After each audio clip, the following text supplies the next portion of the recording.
on to the 2024 World Championship. Woo! It is time for the Swiss stage. We are in the Riot Games Arena in beautiful Berlin, Germany. My name is Shox, and I am so happy to join everyone here. Welcome, Shox! Thank you! I'm so excited. The hope is still flying high. I don't know how long it's going to last, but I'm here with Goldberg, with Chad, and with Raz, and our first game is going to start pretty soon, so we're going to get through a lot of stuff, Chad. Absolutely. I want to start with play-ins, though, and for those of you who missed it, 100 Thieves played amazingly. They were incredibly dominant. They did NA proud. It's unfortunate that they opted out of Swiss stage because they've accomplished their goals. No, that's incorrect. They got knocked out.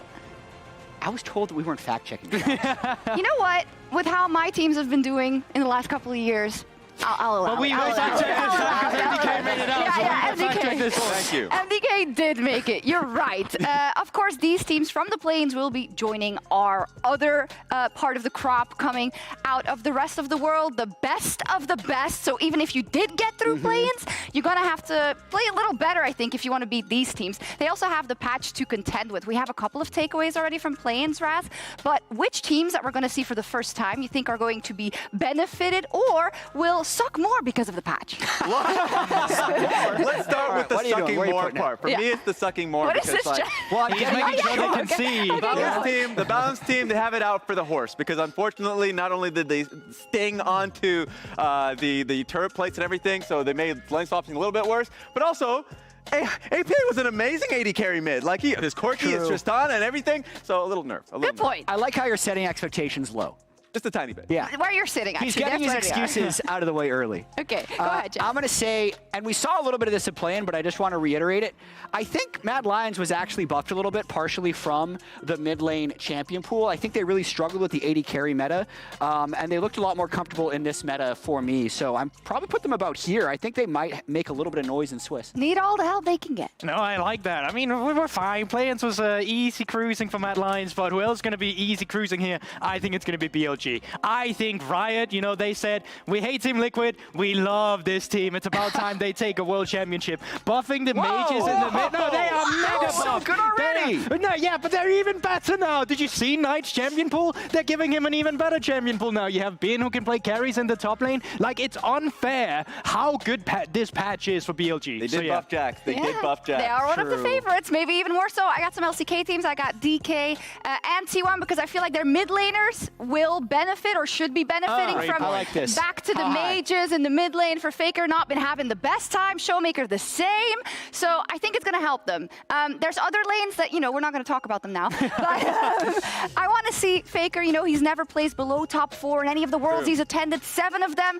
So hopefully he gets a little bit of Yeah. That was a good throw. That was a decent throw. Extra fire from the patch. All right, cool. So we'll see, of course, how everything develops. But I did want to take a look at what, from our fan perspective, are some of our favorite things that we're looking forward to going through the Swiss stage. Yeah, I mean, one of my favorite storylines, and this is a big overarching world storyline, is just going to be China versus Korea, the LPL versus the LCK, because I feel like last year was sneaky, almost an insane year for the LPL where they would have had world domination. They had 2 teams in the MSI finals. They had 3/4 of the semifinals, and then Faker just completely eliminated the region. Then we have Chovy who managed to win MSI. But I think if you looked at the 2 years holistically, the LPL has had more total teams do well, even if LCK has more titles. So I want to see if that gets evened out. Yeah, I mean, I'm going to index even closer on that. For me, it's Chovy and Knight going up against each other. I want this story. Like, there's a million storylines at Worlds. But the thing is, we've only ever seen these two play against each other 10 times. For how good they are, the 2 best mid laners in the world right now, I need to see more. And I think when we come further into the tournament, these are the 2 players that we're going to be following. They want their world championship, and I want to see who gets it. Lovely photo also, Goldberg. Thank you so much. Back to back with It's the same shirt as well. It's the same shirt. It is the same shirt. I'm looking forward to the Griffin reunion. That's going to be a lot of fun. There was an interesting quote from Tarzan saying, speaking to Lehens, and Lehens saying, well, you're the only one who wasn't able to win. So obviously you were the missing link, but Griffin was insane. They were the best team to never win anything, No, really. absolutely. Love the happy shocks. That's a great photo. Thank that you. looks fantastic. Yeah. It's true. Looking forward to that. We'll see how they all end up. Of course, Raz, how about you? And for me, it's the fact that we've already gone through play-ins and we've had a lot of unique picks. So in terms of unique picks per game, it's the most of any play-in out Chat, from you need to Worlds. go down again. So like, yeah, you got to duck a little bit. So yes, you can have the caveat of the fact that there are less games, but if you look at just last year, there's less games, but also just more unique picks in general. And I think the benefit of it is some of the balance changes. Also, lane swapping is meant if you've had a pretty tough lane, doesn't really matter. You can really get out of it. How old is that photo? That was like beginning of the year. I tricked ass that day. I really did. Oh my gosh. I do Next day, have I shaved that thing. It's never coming back. I've got an honorable mention, rather, because Worlds is in Europe, and I was inspired by Goldberg's emphatic speech that you made in Munich. But when Worlds is in Europe, things go well. In 2011, Fnatic won the World Championship, and it's, you know, it is there. It is on Wikipedia. It is on the graphic, so it happened. In 2015, 2 teams made it to the semifinals. We won't say what happened after that. In 2019, all teams got out of the groups. G2 made it to the finals. Now, I know what you're thinking, 2021. It wasn't supposed to be here, so I'm just going to discount that completely. Okay, that's and now we're in understandable. 2024. A little home cooking here. Yeah, why not? Yeah. Give them the slight edge. It's day one. Anyone and everyone should be allowed to dream, right? What happens Absolutely. later, forget about that. Today's the day for cope. Today's the day of belief. Disappointment. Tomorrow also. Yeah, exactly. But disappointment first might come later. 2 days of Swiss have got to be 2 of the best days of any World Championship. We see Ever. 16 teams a day, both days. It's insanity. It's crazy. And some really, really fire matchups as well. But as said, we are in the Swiss stage. We saw it already last year at Worlds. And as we take a look at our bracket chat, there are some things that have stayed the same and some things that have changed. Yeah, so a quick recap of how Swiss actually works, because if when you look at the big bracket, it looks complicated. Let's simplify it. You beat 3 different teams, you move on to the bracket stage. We can get to the bracket as well. This is just the schedule for the first day. Yeah. So here's the bracket. You beat 3 teams, you move on, you lose to 3 teams, you're eliminated. And as you'll see here, some of these are best of 3s. If you're ever in a best of 3, it's for advancement or elimination. Otherwise, it's going to be best of 1. And then the only change really from last year, aside from having no region on region in round 1, which we've already seen via the draw, is that rematches will not happen unless it's mathematically impossible to avoid them. I love that. Very likely we will see no rematches throughout the entire Swiss bracket. Yep, Yeah, I think that's an awesome change. I think with that, we were, I think, left wanting a little bit last year's Worlds, right? So with the no rematch rule, that will be avoided. Yeah, like It's true. Exactly. Whatever. They can't even benefit from it anymore. KT rule. Also, remember, a little bit. remember to lock in your pick'ems. Did you lock in your pick'ems? I did last know, I night. forgot. That's it. Like 10 You minutes forgot? ago. Yeah, literally. Oh 10 minutes my ago. God. Only the no. Anyways, we are getting into our very first match of the Swiss stage, 2 days of best of ones, and it's BLG up versus MDK.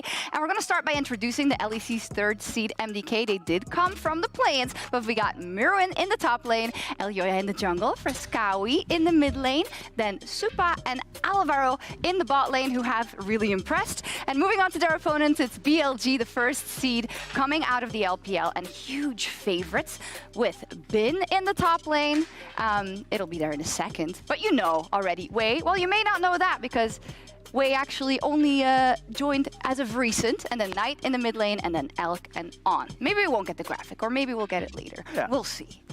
And for me, if you look at the BLG squad, it's really exciting to watch them because the 3 core of Bin, Elk, and On have been together for so damn long. It says 298 days. No, it's about 600 days for the 3 of them. Exactly. So for me, that's really enticing because they're a team that has made adjustments. They haven't made big shakeups. They've made adjustments so they can get over the hurdle. When they lost to Weibo Gaming in semifinals of Worlds, they were pissed off. Why couldn't you be? So of course they bring in Knight, brought on that bit of a rocket power, and then during the summer, you talked about that addition shocks. They brought in Wei for the consistency, and they allowed them to play through top lane, mid lane a little more frequently, because their entire goal is to be able to win the big chip. Yeah, we've been following them as for BLG for a few years now internationally, and there was always that growth you could clearly see, and them making the right decisions in order to be able to grow further, Goldberg. And with Wei, that has definitely been evident in their play. No, he was just what they needed because they are psychopaths. They can fire on all cylinders. The problem is when you your jungler want to fire on all cylinders as well,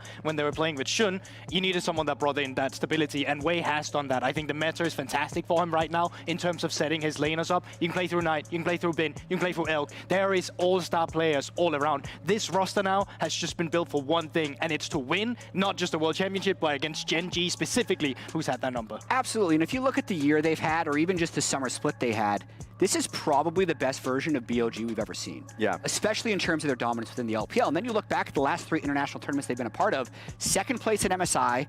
They lost in Game 5 of the World Semifinals. And then second place at MSI again. So now they're the best version of that team that was always either second or third at internationals. And they're one of the favorites of the whole tournament. Absolutely, and we've got that added caveat of last year what happened. We want to make sure that doesn't happen again, even if it comes down to us to stop the LCK or stop a T1. We want to do that. It's super, super exciting. And if we talk about the jungler for BLG, we also need to talk about the jungler on the other side, Elyoya for Mad Lions, who is leading this team of rookies as a captain all the way through Worlds when nobody expected them to be here. Absolutely. This guy, I think, as someone who's not an EU caster, doesn't follow exactly every game, he's so amazing for this region. He was a Worlds quarterfinalist in 2021.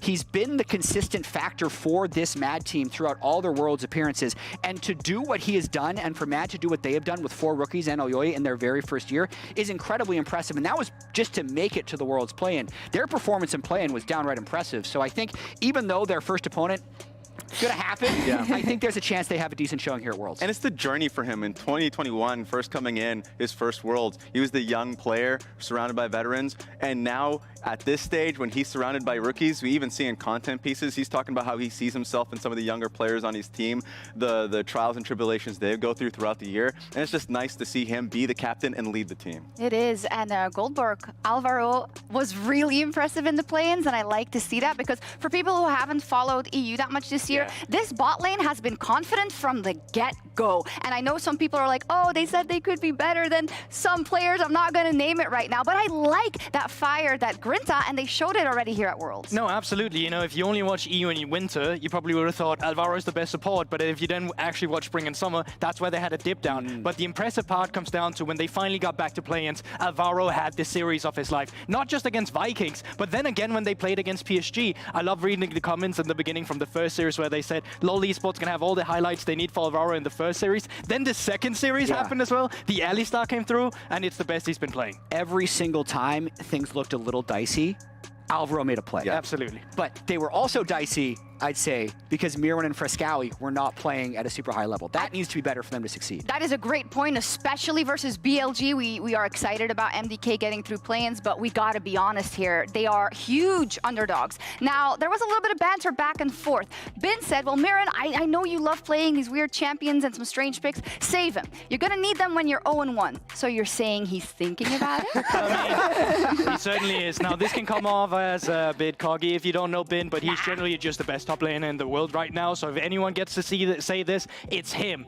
On the other side of that coin, though, he is saying this because he's super scared of Myrwn. He's like, please don't bring these picks out. You might as well not to. Oh, it'd be a shame if you did. Just save him for later. Because he secretly doesn't want to play against him. Yeah. He's offering free advice. He's telling you just for your own good. He's recognizing how good Mad Lions can be. Save it for the teams you can actually beat. Thank you, but no thank you. That's what we're saying over here. We're going to bring out the range top laners. Let's see. I think we're going to just lane swap.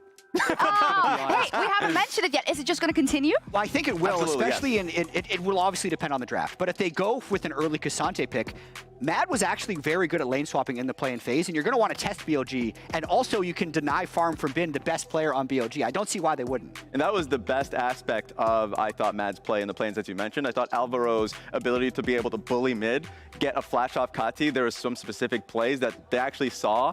So I think actually being in the play-ins really helped them be on the stage, get kind of used to it a little bit more, and practice some of the lane swaps. So I think it actually helps them quite considerably. Yeah, we'll see indeed.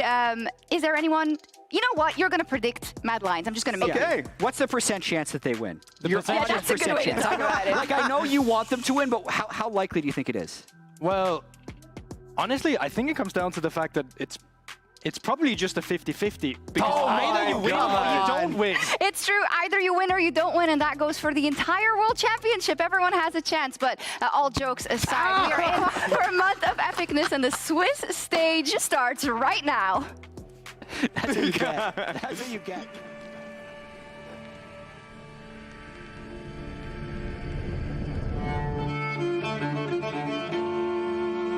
An incredible back and forth game. Both teams putting everything on the line.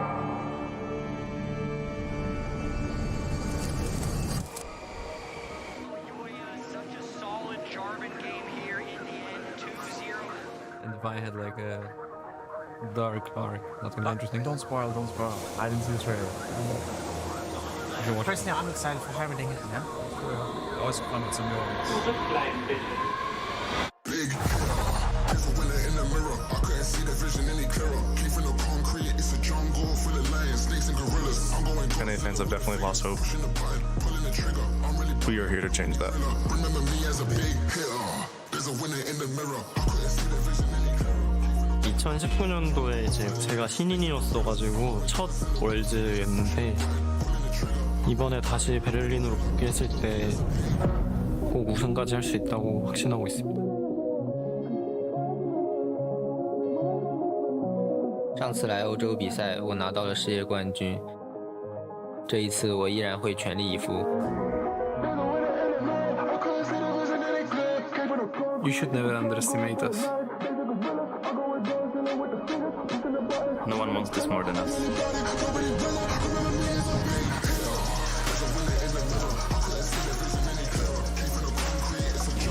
每个选手都有很多可以学习的地方，所以才能够打到现在。今年经历了很多，我现在唯一能做的就是拿出最好的状态，让大家觉得这一路都是值得的。 형 혹시 그 월드 징크스 같은 거 있지 않나? 내가 출전하면 월즈에 LCK가 우승하는 징크스가 있긴 하지. 그러면은 사실상 형 덕분에 다 우승한 거네, 맞지?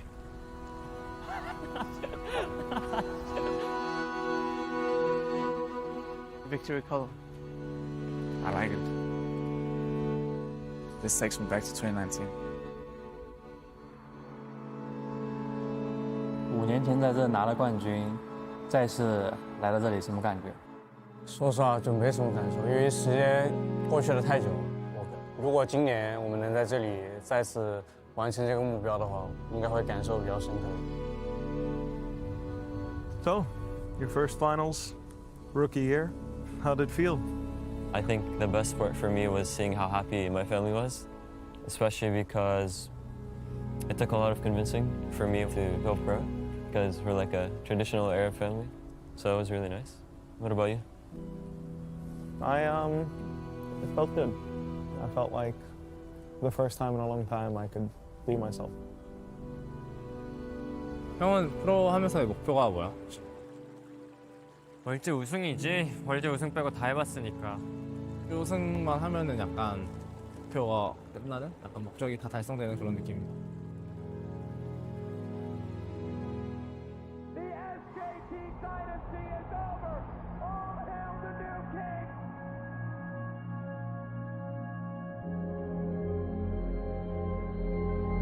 在去年全球总决赛输给天元之后，我个人其实也很久没有释怀吧。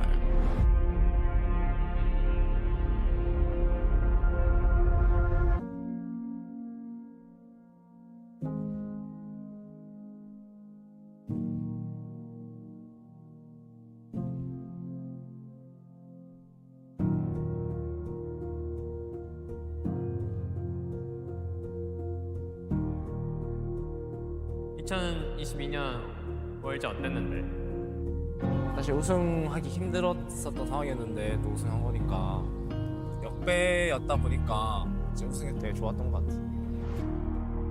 2018 was really important to me. I just felt like it was winnable, and I kept saying it until we did win. We didn't win it all, but we got pretty close. conseguimos, irmão. Chegamos, mano. A gente tá reacendendo a chama do povo brasileiro, essa esperança, tá ligado? Acho que é um sentimento único, mano. 我们今年一整年感觉都过得挺艰难的，你觉得今年我们可以做到吗？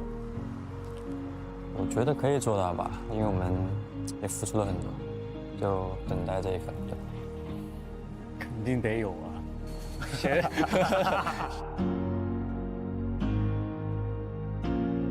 잘해보자고。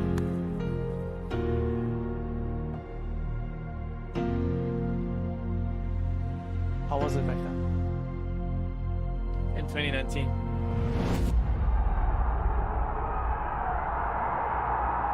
People think of the final, the ending. And while it felt like a shame to lose in the final, for me, 2019 kind of just represents hope. The emotions of going on stage, my dad, my mom, my siblings, all of them supporting me. It felt like all of Europe was behind us.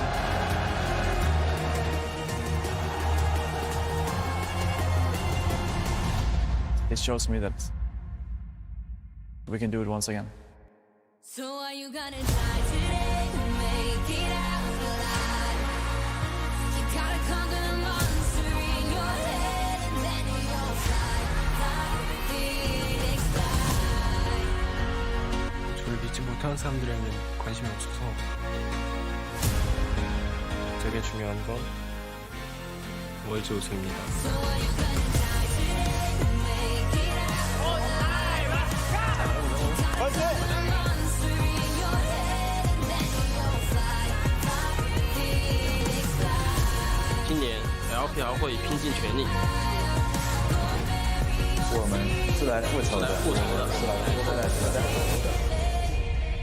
뭐 이제 언제 어디서 열리든 우리의 홈그라운드이고.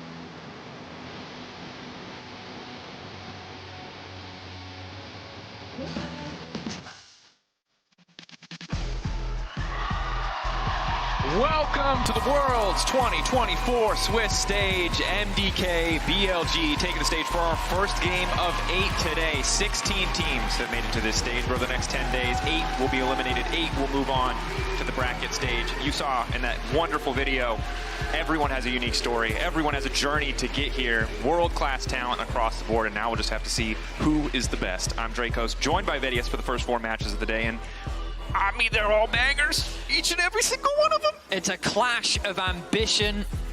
Dreams are on the line, and for all of these pro players, this is what they've ultimately been working towards. It's Worlds 2024, it's the Swiss stage, and we're starting off with a David versus Goliath. The Titans of BLG will be going up against the underdogs of MDK, a roster that is consistently underestimated versus a roster whose expectations are at their highest. It's so crazy when you look at the difference in how people talk about these teams. MDK, they're like, oh, shaky all year. When people talk about BLG and they're critical, it's critical in that way that a team that is so clearly the best, it's the nitpicky, it's the little things. Yeah. Oh, they're not quite good enough at this, they're not quite good enough at that. It's always through the lens of, will they win it all? Whereas MDK, it's, can they even make it to the next stage? So for them to have the potential to go toe-to-toe with BLG, see what they can get done in this matchup, but certainly expectations are stacked against them. It was super fun last night watching some Champions Q games, seeing Knight and Bin going up against each other. Knight getting a cheeky solo kill up against Bin. It was clear that they were having a lot of fun last night, and I'm excited to see what they bring out today because the meta, I feel like that it's in BLG's favor. We're getting the return of Syndra, where we get to see Knight back on one of his most successful picks of all time. As we're getting ready for the draft, let's see what the priorities will be. What is the respect going to be shown towards MDK? Is there something that they are concerned about? Nidalee already taken away from Elyoya and Myrwn. Yeah, respect ban already paid over. Ziggs also going to be taken away. Still strong on the current patch despite some nerfs to his passive, that overall damage to towers. Jinx taken 2. And of course, it's important to remember, MDK have already kind of shown us a little bit of their read on what the meta is on 14-18, but for so many of the teams today, the vast majority, 12 of them exactly, didn't play through plans, right? Now we need to see how they feel about it, what they have been scrimming, what they have been practicing. So there is potential to really see the meta shaken up, as much as some things feel pretty stable, like more or less the mid lane pool. Now Skarner, Orianna, Syndra, so many power picks are available.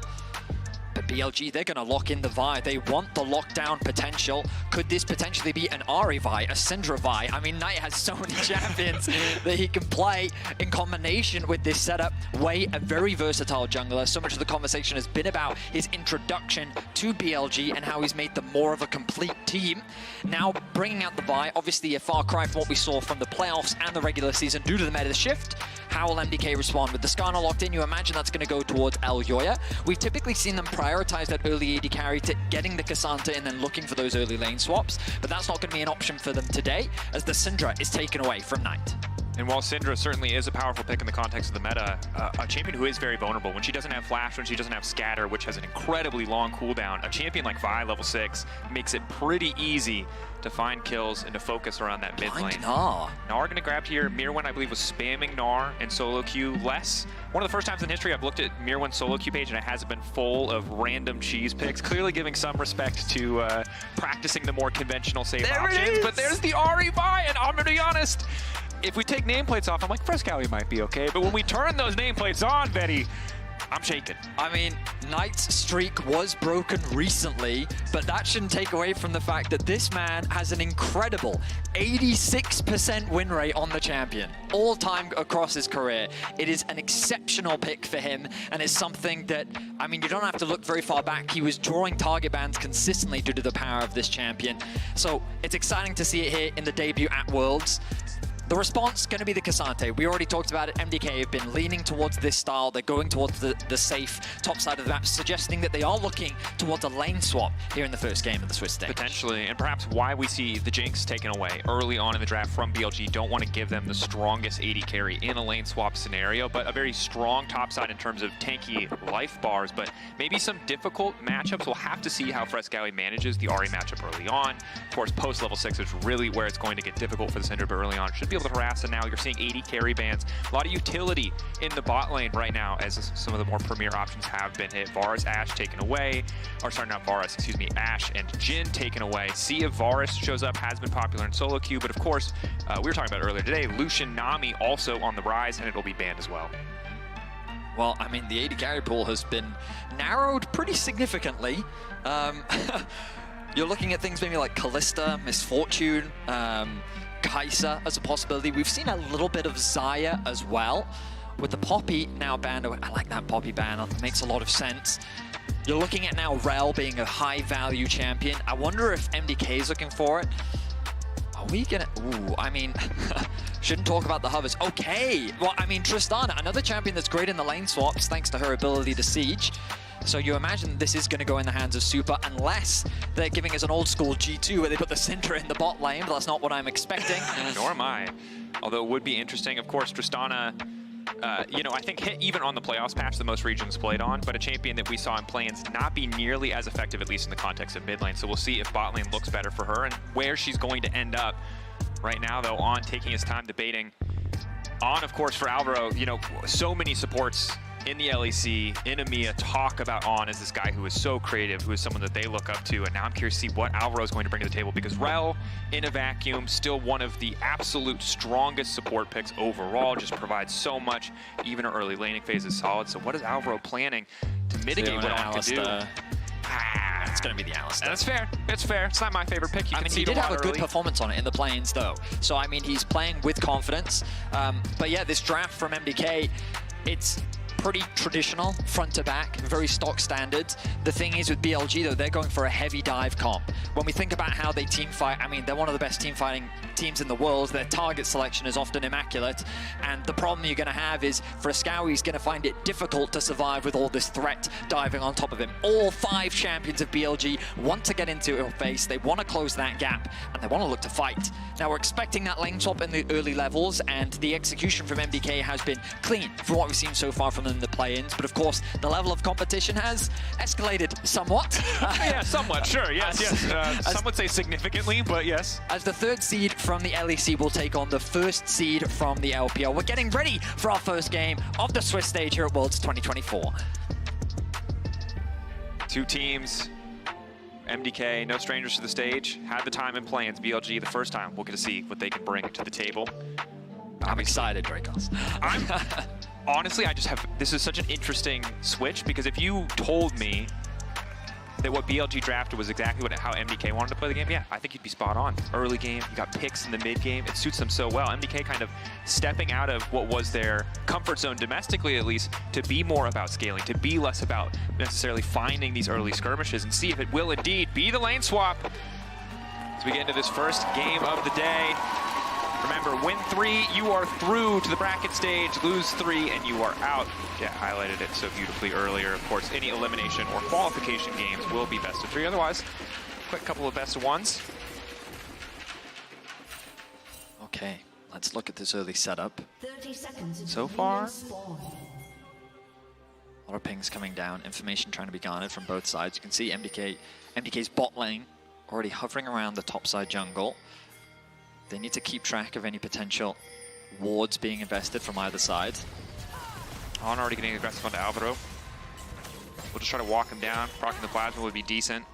Gonna force him to base, likely, as Knight also took a bit of damage. Fresskowy. Gonna flash, yeah. Flash forward. Charm start coming in from Knight, forcing the flash out from Fresskowy. Gonna force the back, and likely the TP as well. Devastating for MDK at level 1, and they've still got the Tristana on the top side of the map. This is a really difficult position to start a lane swap from, especially because they're on vision. Suipa gonna come through. Are they looking to invade this? I think that'd be very ambitious. At the very least, they're gonna try and interrupt. But look, the cross map is happening. You can see the Way's already moved to the bot side of MDK's jungle. The map is going to be split. Another charm landing. Alvaro's here, still has his flash, is forced out. We're not even, the lane phase is just starting. Well, I mean, so traditionally what you'll do is you'll put your supports into the mid lane, then you'll have your AD carries lane with the top laners, so then once the top laners get that XP along with the AD carries, then they can TP towards the stacked wave on the top side, as you can see that MDK is doing. The adaptation that BLG is saying is that we put our top and mid in mid lane, and that means that we can just fight you. What's an Alistar going to do at level 1 against us? They've got the traditional bot lane set up on the bot side of the map. This does mean, though, that if Bin does TP towards the top side, his support is going to be extremely far away from him, and he's going to be at risk of a dive. But it is a clever adaptation, because so often in lane swaps where both teams know it's coming, you don't have a Gnar who's very vulnerable to those early dives. We saw it at MSI as well with things like the Twisted Fate, like the Vayne. You just run into mid lane sometimes. Harass a bit level 1, try to build a greater advantage as Way and Alvaro. Trading blows here, and now, crucially, Alvaro's not level 2, which is... Crucially, Alvaro's by himself against 4 people. And he doesn't have flash. Oh, I mean, things are falling apart here for Mad Lions. Koi in the setup, the TP's going to come through. BLG's still going to commit to the dive. This still seems pretty favorable. That level 1 Alistar's going to have to get a lot of work done. Q finally going to come out immediately. He goes down. Myrwn here to try to at least catch some of this XP. First blood is there, but level 3 for Myrwn is big. That much harder to dive. As long as he has W up, it's really difficult for BLG to pull the trigger. The Pathmaker crucial. Dashing through. Vault Breaker coming in. Flashback from Myrwn. The plasma stacks are already there, just trying to get XP again. If he has to give his life, it's crucial that he gets the wave. At the very least, W win. Trying to get the Q3 back. Gets 1. Myrwn standing. Gets 2. BLG cooking a bit too much on the bottom side. They had the beef. They wanted the second course, but it was too damn greedy. I was about to talk about how well BLG's target management was of the tower. They were managing the aggro so well, but then Myrwn finds the outplay. He gets himself 2 kills, and he's able to salvage what was a devastating start. And it's the same in play-ins. The first time MDK pulled up this lane swap, it was Myrwn turning around a dive that made it look so good. That tower shot onto Elk was crucial. Now, Wade doesn't end up taking tower aggro here. It's on, but he's trying to help his jungler get away to safety. The flash comes through from Bin as well to avoid the knockback, and Myrwn walks away with a double kill. And crucially, he's there for all that XP. Doesn't even matter if he gets the smirk, a small smirk. He can't be overconfident. He knows, hey guys, I pulled this off, but it's a big road to to climb. Getting an early lead is one thing, but we've seen MDK find these early leads before and not be able to close out. And we're only 4 minutes in, so to call this a lead, I think would be generous. You can tell it's day one of Worlds because the second anything happens, we're like, that's the best play I've seen in Worlds, which is technically true in Swiss stage, but we can take a breath. Remember that as much as obviously Myrwn is ahead individually, didn't get too much CS. The kills only giving him a small edge over the Gnar, likely still expected to fall behind here, but we have started to return at least to standard lanes. And the gold, not that significant in the favor of MDK, as Fresskowy falling behind in these trades, trying to burn through that mana bar, just get the wave crashed in, calling in Elyoya to support him. Yeah, I mean, I don't think Fresskowy had the best play-ins when we look at the entire roster. I mean, going up a player like Knight, this is a matchup that typically favors Syndra, but Knight is just so experienced in this matchup specifically that you can see how he's able to find these nice trades and he's able to get a nice health advantage. And the fact that Fresskowy doesn't have flash, he's going to be forced to go back to base. Now, Knight can look for a quick push, knowing that there's no TP available for Fresskowy. Boots are going to come in from him as he makes his way back to lane as quickly as possible, but he is going to lose some farm. He may even lose most of the wave here as the Dragon now being started by BLG. I respect the call here from BLG. Obviously, around the mid-game, you can favor a lot of their options to try to snowball a bigger lead, but by denying Drakes early, they eliminate the late-game threat, at least somewhat, from MDK. Headbutt pull kicks things off. Elk, Ignite down, Satchel Charge stacking up. Elyoya waiting in the brush, on getting aggressive, but Alvaro's getting lower and lower. The Ignite still ticking, knockback into the wall coming in from Elyoya. The Drake already down. Now they know that Wei is on the bottom side. Shouldn't be too much more here other than pushing in the wave to crash. They do get the Ignite out of on, but nothing else really. Just a bit of pressure put down to allow for the MDK bot lane to go back safely. Now Fresskowy in a lot of danger. Very much. One more dash coming in for Knight. But they already get the flash. TP not quite available for Fresskowy as well. That's devastating. And this is kind of the fear when you go against this combo, Vi and the Ahri together. It's just so easy to get that set up. He really wants to stick around though so he can get the level 6. He can't really afford to lose much more farm. You can already see that discrepancy starting to be built up in mids. But with that control, Wei's going to move from Dragon straight to the Grubs. Elyoya, he's going to be a little late to the party, and with no mid control, it's going to be a very difficult contest. Getting in, getting involved. Knight, of course, does not have ultimate because of the previous play. Wei, I think a bit of a greedy call. Already got the Drake, wanted to go for more based on the mid lane trade, but MDK are here in time. They know the Knight does not have ultimate. They're trying to get a little bit more out of him. The stun connecting from the Alistar. Elyoya trying to follow up. Elk is here as well. Myrwn, now they're dog piling in, trying to get one, but they've already lost Alvaro in the process. Wei getting pulled away. Supa gonna get the reset. Will he jump again? 3v4 stacked against MDK. Myrwn Q3 ready to go. All out, slowly ticking down. Only a few more seconds where he's gonna be able to do damage. Flash with the wall coming in from Knight. Myrwn still continuing to step forward. Oh, taken out as well. MDK find the advantage in the skirmish. BLG were first to get all 5 around the Grubs, and they were ready for a fight. But again, it's Myrwn. Myrwn with great play forces a flash out from Elk. Knight is forced to flash. He gets himself a kill as well. He finds himself 3-0 on 1 right now with a full level advantage over Bin on the top side. Myrwn, the star for MDK so far in this game. Which in the context of everything that we have seen from him, both in play-ins and this year, it's not what you... Myrwn Cassante is not the champion that you think of as Supa. Gets a bit aggressive, damage down onto Elk. He has the jump reset available. Vi is hovering around the top side of the map as the blue is being cleared. Pings are coming down onto on as well. Alvaro needs to get some vision as Elyoya makes his way up to secure the Scuttle Crab. But it's a tense affair as MDK performing better than expected here in the early game. Supa now in a bit of danger. Has to be careful. Proactively rocket jumping out, doesn't want to risk trying to go for the buffer with so much CC present on the Rell. Alvaro's still only level 3, a little bit awkward. Not going to hurt too much, however, as Elyoya grabs the Scuttle Crab. Taking a look at the gold, still very close. Only 2 grubs picked up by MDK for the threshold that both teams are going to be looking for in the next spawn in about 3 minutes. So for now, a bit of calm across the map as Knight and Fresskowy still continuing to trade, but the trades still very much favoring Knight. Always a joy to watch Knight play this Ahri. We already talked about how it is one of his all-time favorites, one of his most impressive champions, and he continues to do a good job in the mid lane. We turn our attention towards the next objective, of course, still 2 minutes away, so both teams looking to try and farm up, get as close as they can to that first core item, wanting to secure level 6s for a number of players. Yeah. Both On and Alvaro very starved of XP as a result of the lane swap. Wei, though, sets his sights on mid. Fresskowy going to be in trouble here, tries to get a knockback on a Knight, goes completely wide. Easy dive for BLG. Point click CC from Vi is just so damn powerful. Just very well executed as well. They'd already gotten Fresskowy's flash earlier. Remember that they got it on the level 1. They weren't able to punish it the first time round, but this time they make it look clean. Knight now will secure the level 8. And as well get his first kill of the game. So very well done from BLG's mid jungle there. Elyoya sets his sights on the top side. Elk, no summons, but does have ulti. If they can mark up Elyoya, perhaps a way for him to escape. Backing away now, bit of additional movement speed, zoning away the flash, the ultimate. On locked up, and Elk manages to escape using the ultimate. Support taken out, MDK. Free access now to the plates on the top side. Fresskowy struggling in mid, but Elyoya making a smart choice. I'm just going to play towards where I know we have a strength. Supa's getting great trades onto Elk. They have a stacked wave. They're going to deny a lot of farm. Now Myrwn is the one that has to be careful. Bin, even though he's behind in experience, knows the limitations of his champion, is getting good trades, and they're also securing plates on the bot side of the map. He has a CS advantage. Securing those plates is going to help close the gold gap between him and the top side of the map. And this is the thing about BLG. Sure, they may have lost a few early skirmishes. They might be getting picked off here and there. And while MDK have the kill lead, you can't ever afford to underestimate BLG. They're so good at moving around the map, looking for opportunities to punish their opponents. But so far, both teams being proactive on the sidelines. Yeah, pretty even trades. MDK, small gold advantage. A lot of that because of the kills they've been able to amass, but still plates going in the favor of BLG. 20 seconds. Mountain Drake. Always a bit nerve-wracking for MDK if they do not have good vision control to walk into any of these objectives. The threat of Knight and Wei together alone is so much, but obviously once you add anyone else, it makes it gets more and more chaotic.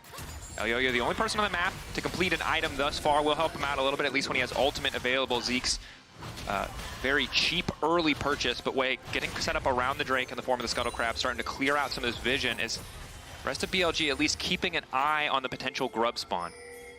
I mean, it looks like MDK aren't interested. Did you just... Okay, he thought he had Hex Flash, and he just flashed. I'm pretty confident that's what just happened. I looked away for a second. Was that real flash? Yeah, that was that.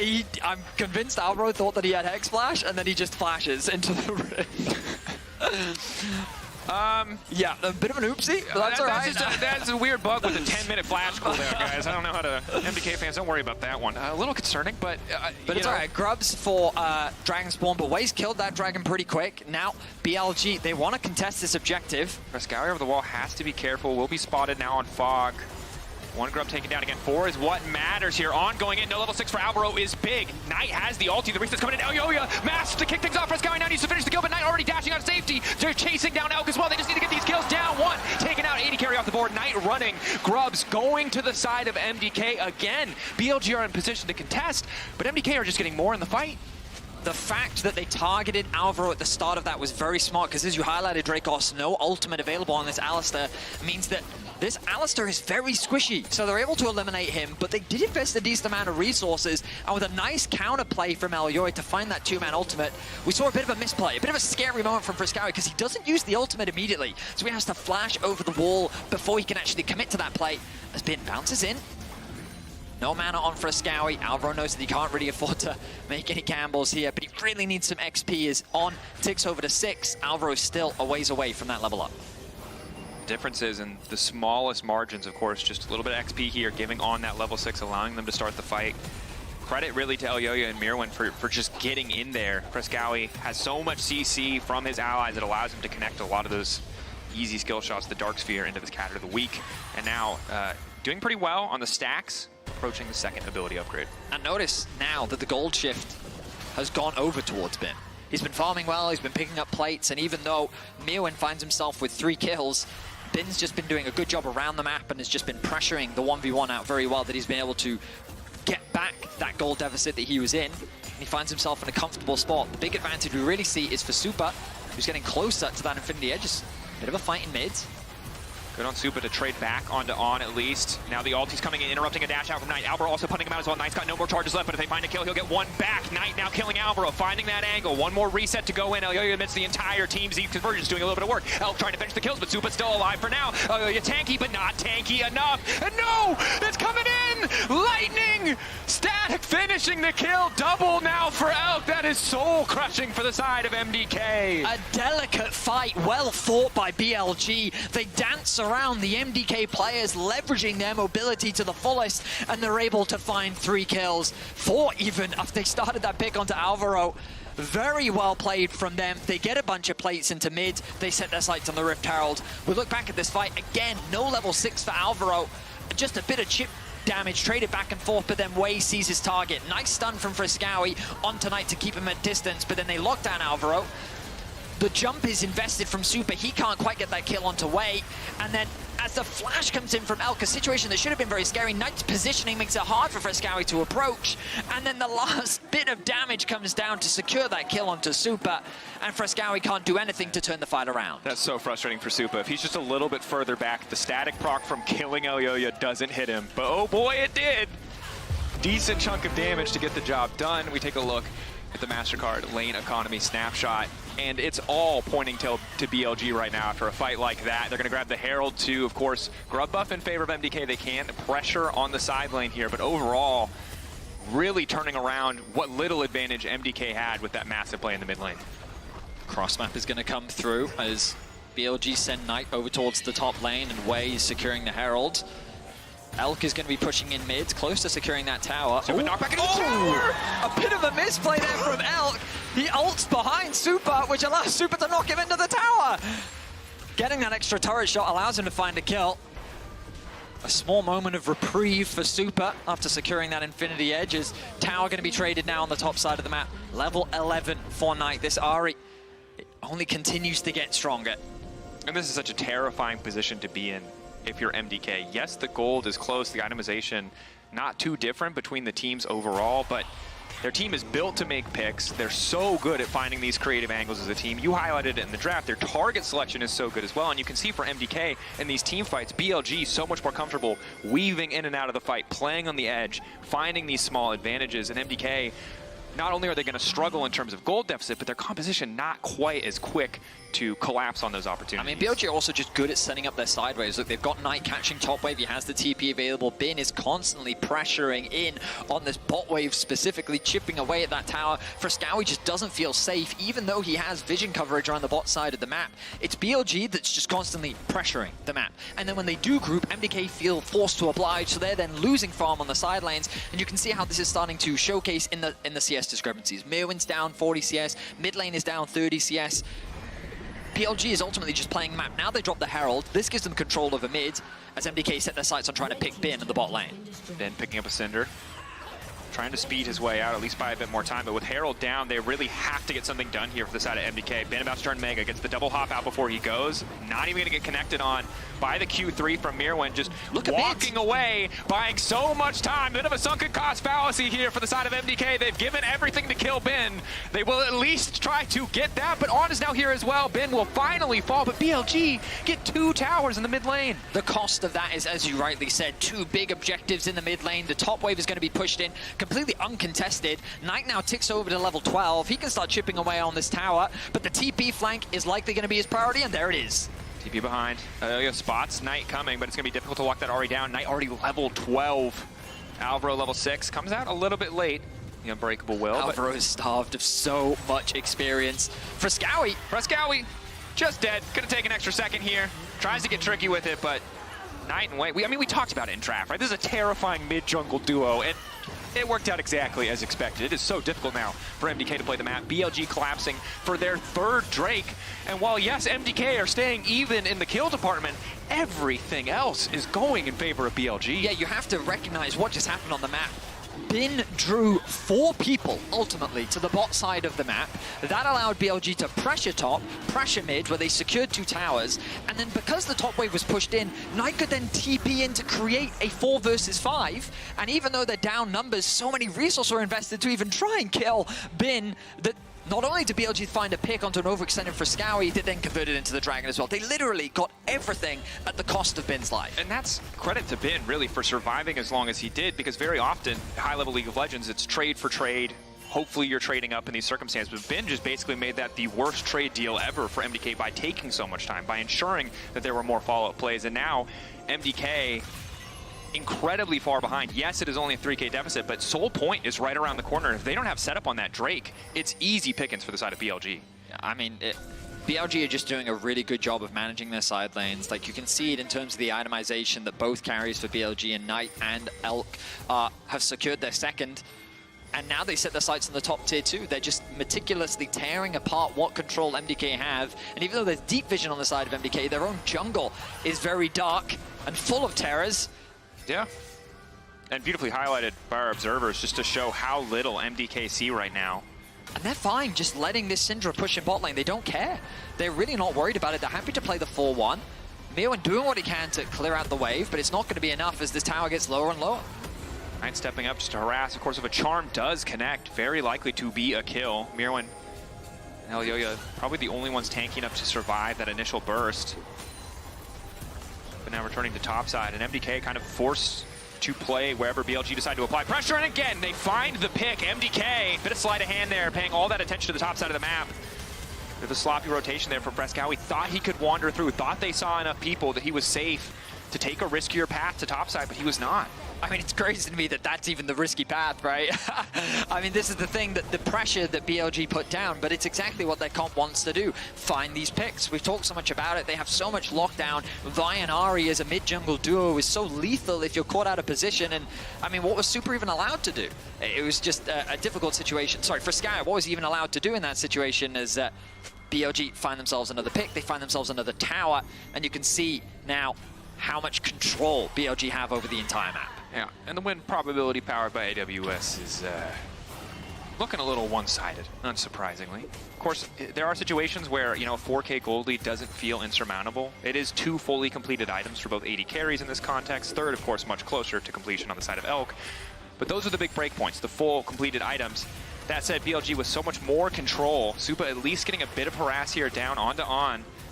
But overall, the angles of attack here for MDK becoming more and more limited. Myrwn at least has a bit of a flank, will be spotted on that control ward. Crucially, BLG, do they want to go for the collapse here?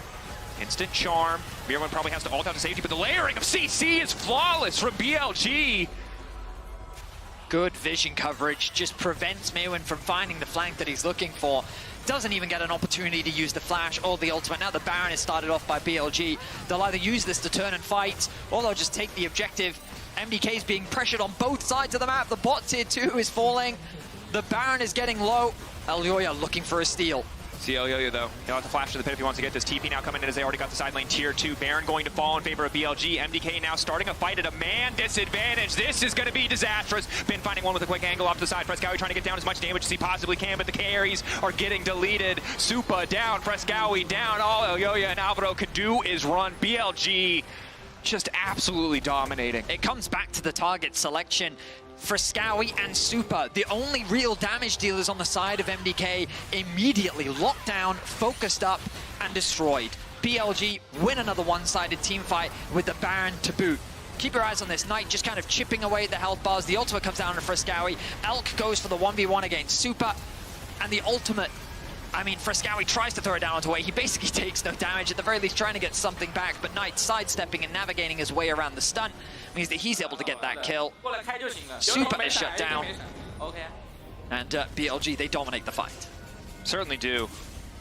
And those situations are you kind of where you know you're getting outclassed a little bit. When the Gnar is splitting, takes the tower, and then in leisurely time shows up to fight with a man advantage, the game is not going well for you. And I think for MDK, given the tools that they have, yes, if they can stall, if they can get more items on Supa, things might get a little bit easier. But there's a Kai'Sa, Ahri, Vi, and if any piece of CC hits Supa, it is so hard for them to peel for their AD carry. The most impressive thing to me about this game is it felt like the BLG just had no wasted movements, you know? Every time they reset back out onto the map, they were doing something productive and they were getting small advantages every single time. And it was just such a macro difference between them as they now set their sights for another fight. Finn knockback, Supa, nice buffer to make it out to safety, way off to the side. Myrwn taking a lot of that initial damage. Ulti now coming in from the Vi. Fresskowy getting lower and lower, just trying to 1v1 Ben, but not doing a whole hell of a lot. Ben still standing. Ulti there for Fresskowy, but Ben is still alive! He just keeps hitting! He's walking away, that tiny Yordle adding insult to injury as BLG again just wiped the fight. MDK looking for these angles of attack. Last desperate moves, but the flash charm coming in from Knight is enough. The ace there for BLG, and it feels like they might just end it here. It's complete domination, a 5-0 clean ace from BLG, 23.5 minutes in. They absolutely decimate MDK, and they have a statement performance here. Game 1 in the Swiss Stage of Worlds 2024. That's a Medjai's, he bought that Medjai's his third item and it already has 23 stacks. Knight is very fed. Everyone is very fed. I mean, there's a reason a lot of people respect his Ahri. I mean, we look back at this fight, right? And it's Bin initiates the play. It's already a lost fight because Supa's disengaging. So now they've lost all their damage. Now MDK is already forced to retreat. BLG set their sights onto Myrwn to get rid of the front line. Fresskowy TP's in and basically gets soloed out by Bin, who's followed up with Knight. And they have the damage combined to be able to secure that kill. And then it's just a matter of cleanup for BLG. They don't lose a single member. Bin is protected. The Starak's doing work. And yeah, it's a difficult one for Elyoya as he knows how challenging this game has been. They had a promising start. A few fumbles from BLG allowed for MDK to find good advantages. Supa getting picks, Myrwn having a strong lead, but once BLG got out into the side lanes, they've been unstoppable. Certainly, and I think this is one of the things about the best teams in the world and the potential tournament favorites, a team like BLG, that makes them so terrifying is sometimes people look at League of Legends as this turn-based game, but when you're playing as a team at the caliber of BLG, they're always on the next move. It feels like you never have a chance to breathe. You always need to be planning 1 or 2 steps ahead, and if you can't keep up with that pace of game, you're rapidly going to fall behind. Myrwn grouping so much, finding kills, but it was Bin farming on a side lane, always trading up just that tiny bit, and eventually the early lead that MDK found just did not mean anything. Now BLG set their sights on the Nexus. They've got the Soul. Fresskowy trying to find a stun, maybe you can convert it into something. But the pressure is continuing them out. They don't have that top wave. Bin going to try and unlock the super minions. They do have the bot one though, and that tower's going to fall very quickly. Pretty effortless for BLG to play on 3 lanes right now. MDK have to commit so much just to get close. Scatter the Weak really their only long range, engage tool other than a headbutt pulverize from Alvaro. But if Alvaro goes in, they have to win that fight or it's over. Bin continues to harass. Slow, controlled finish coming in from BLG, just taking their time, knowing they don't really need to force anything. Yeah, they're still showing respect. You know, they know that there's a world where they could throw.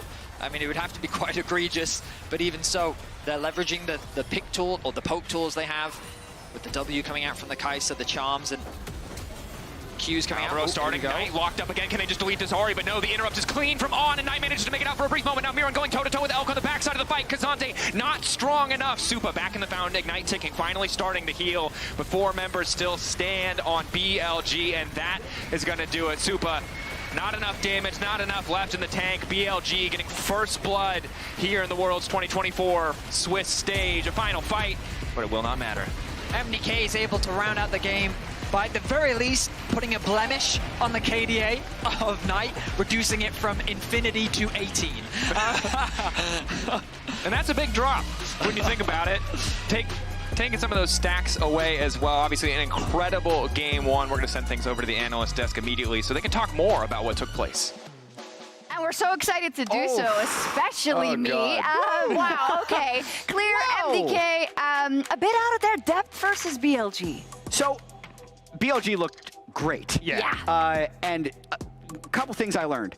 They are so good at turning it on. Yes. Because for the first 5 minutes, this game was looking actually pretty scary for them. And then the second thing I'll learn is that MDK should actually just keep lane swapping. They had a big lead from the lane swapping, but then they just outclassed. Yeah, your mid laner does have to stay mid, and that was kind of the issue. Yeah. Go ahead, Reg, you wanted something on the lane swaps. I just learned the importance of how the level 6 on an Alistar, you know? At some point, you're going to need some experience, and too many back-to-back fights where he was the target and he really couldn't do anything about it. Yeah, we're setting up for the interview, but I think some takeaways can also be Knight on Ahri. I mean, you know what's going to happen. We did as well. You and I were just sat here. That's an Ahri. Now, we saw Vi first pick. We see a Syndra. And I think I was a bit disappointed in the way that MDK answered a first pick Vi, because by going Ahri, you're just putting Fresskowy in a bad position. He's never going to have a good time. The 2v2 with level 6 from a Skarner and Syndra is not going to give you that mid-prio. So they had to get ahead from the early game. And they did to a certain degree, but I think that level 1, where everyone's just burning their summoners, and then obviously mid-game from BLG, where they just take over, it became really unplayable at a certain point in the game. The draft will be a big topic. And speaking of big numbers, big wins, small losses. Small losses. But that glass bleed is winnable. Yes, it's insane. The glass is half full, I like it. Because they went for the Vi and completely said, Skarner OP, Syndra OP, we don't care, we're getting the boy, the Ahri, and we're supporting it with the Vi, and we're bullying side lanes. They performed off of it, but I don't think this is going to be the standard going forward. I think they've just just wanted comfort. I think that's the big takeaway for me here in terms of BLG's drafting. They just bullied the draft. They just said the things that they wanted to play, played them, and smashed. They did, and Laura's now standing by with Ben in the Verizon post-game interview. And welcome back to the stage for the very first Swiss stage interview with Ben. Thank you so much for joining me. Congrats on taking the first one. Before taking on Mad Lions, you said, let's not get ahead of ourselves. Let's be careful against this team. So what was your understanding of Mad Lions? And also, can you explain the first 10 minutes of the game? 首先，恭喜你们在瑞士轮取得了自己的开门红，取得了自己的首胜。但是也要问一下的是，其实你在这场比赛开始之前也有提到，面对到 Mad Lions， 整个队伍也不能掉以轻心。所以说，也想问一下你对于 Mad Lions Koi 这支队伍的理解是如何的？同时，这一场比赛的前10分钟发生了些什么呢？其实赛前我们也想到他们会换线打我们，然后。就是这局的话，其实前面也是跟我们想的一样吧，但是我们越下的时候出现了一些失误吧，所以被他们反杀了。前期很艰难，稍微有点温度有点上来了。 So, to be honest, before this game, we have already made this kind of prediction. Yeah, Mad Lions definitely have some lane swap inside the game. And also, it feels like they also have the drafted that we have already predicted. But maybe the issue happened around the bot lane tower dive because we played so messy around there. So it's kind of put ourselves in a disadvantage. So it's kind of like warm me a bit up. But still an amazing read on them and great recovery on that game, Ben. One thing that is always sure with you is the confidence that you have coming into the international stage. You keep on saying that you're the best top laner in the world, but I want you to give me specifics as what makes you the best top laner in the world. How makes you stand out? 其实我们很多时候想到兵哥，第一个我们想到的词语就是你的自信心。很多时候你都会说，来到这种世界大赛的舞台，你想成为你会是最强的上单。所以也想问一下，你觉得是有哪些来自自己的特质，能够让自己在众多上单之中脱颖而出呢？ 我认为自信是来源于实力的吧，就是如果没有实力，再多的自信都没有用，所以主要还是要对自己的实力的认可，以及让自己变得更强。 I believe that confidence is from your own ability. Without your own ability, no matter what confidence you have, is still useless. So what I really need to do is try my best to hold this confidence and also put this as a motivation to become even more stronger in the future. Some wise words here. And I'm going to leave you the final words here on this interview, actually. It would not be a Ben Walls interview without a special message from you in English if you want to talk to the fans. 那最后也把一点时间留给我们的兵哥，我们总感觉如果不让你说点英文的话，好像这就不是一个兵哥式的采访。所以说，有没有什么想要对所有的观众朋友们说的呢？用英语。Thank you, I love you. Thank you so much, Ben. Amazing interview, Wendy. Thank you so much for the help. Amazing to have you back. And that's all for us here on this side of the stage. We'll be right back for game 2.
Red Bull gives you wings.